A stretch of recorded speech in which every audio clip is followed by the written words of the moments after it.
Rocket League is one of the biggest esports in the world. It's fast-paced, has a high skill ceiling, and is spectator-friendly.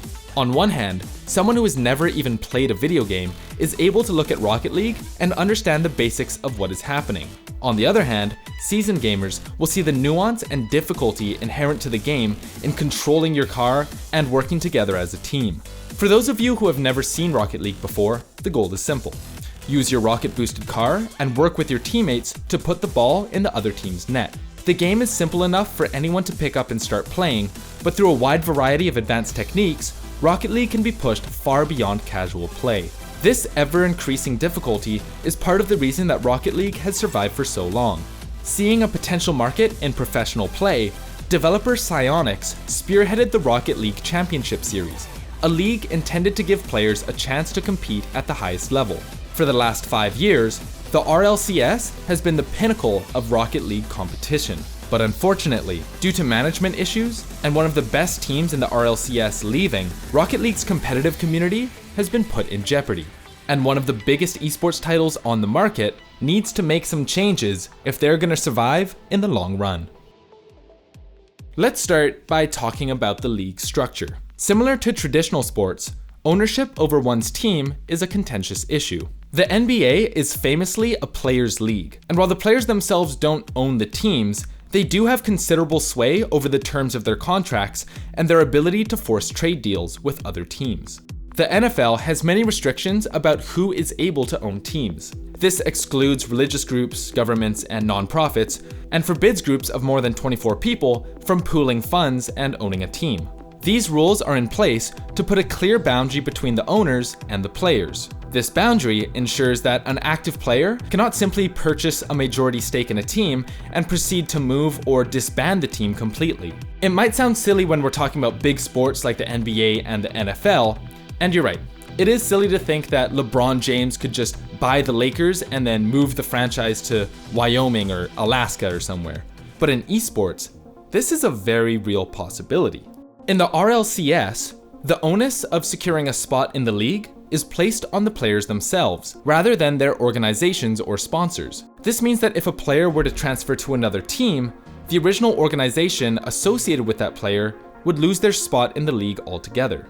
The reason it's structured this way is so that prize pool payouts don't have to go through a middleman.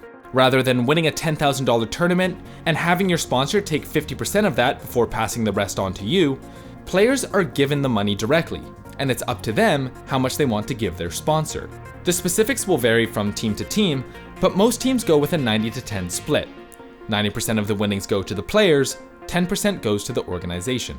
The result, unsurprisingly, is trust issues between organizations and players. Big orgs are much more reluctant to invest heavily in players due to the players having the ultimate say in the team's future. If the team doesn't perform well, they might be relegated to a lower league.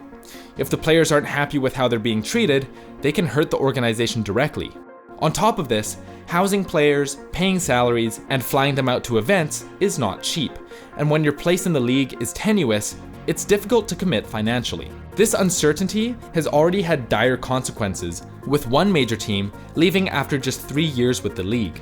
In order to try and alleviate the fear of commitment, Psyonix set up an esports shop where cosmetic skins were sold, with 30% of the revenue made from team-specific skins would be split with the teams themselves. Outside of this, however, teams really don't have a consistent revenue stream from the league, and they have to rely on external sources to make money, be it merchandising, advertising, or even fundraising.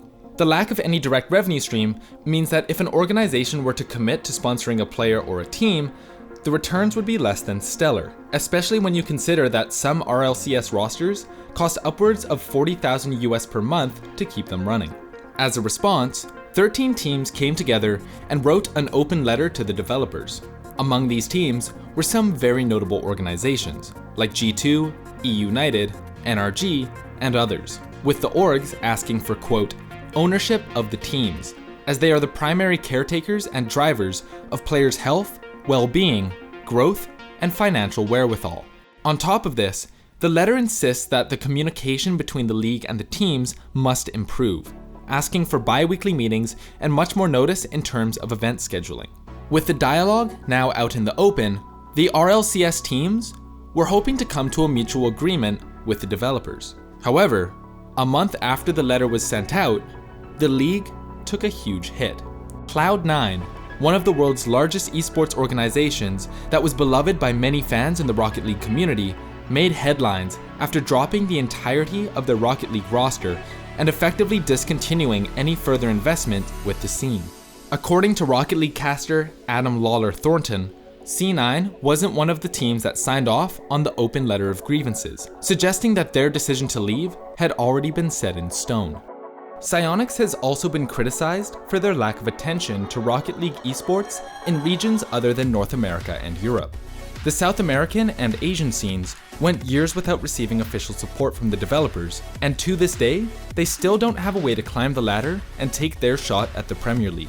Needless to say, this hurts the growth of the scene on an international level and prevents investors outside of major regions from supporting the game. Still, before Rocket League can expand globally, they need to deal with the problems that already exist. So how does the RLCS fix problems like communication, league structure, and team ownership?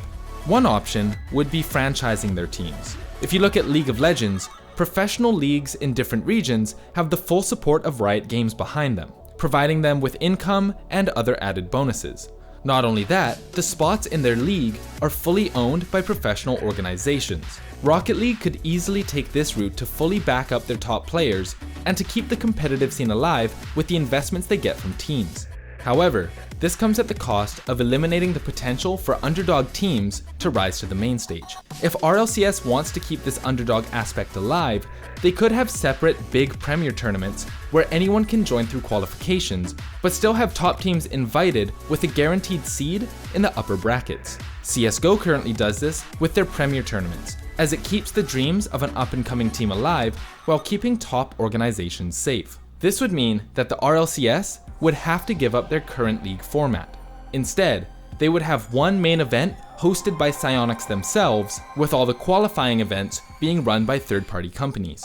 With the game going free to play, more players will have access to the world of Rocket League, meaning that the next underdog team could be on the horizon. Heading into Season 10, a season boasting $4.5 million in prize money, psyonix needs to make sure that other teams don't start leaving too.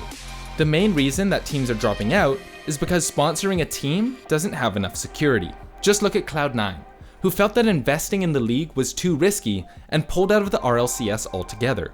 Almost every other big esports title, as well as traditional sports, give ownership to the teams to make the investors feel secure with their spot in the league. If psyonix doesn't fix this soon, we may see interest in Rocket League begin to fade.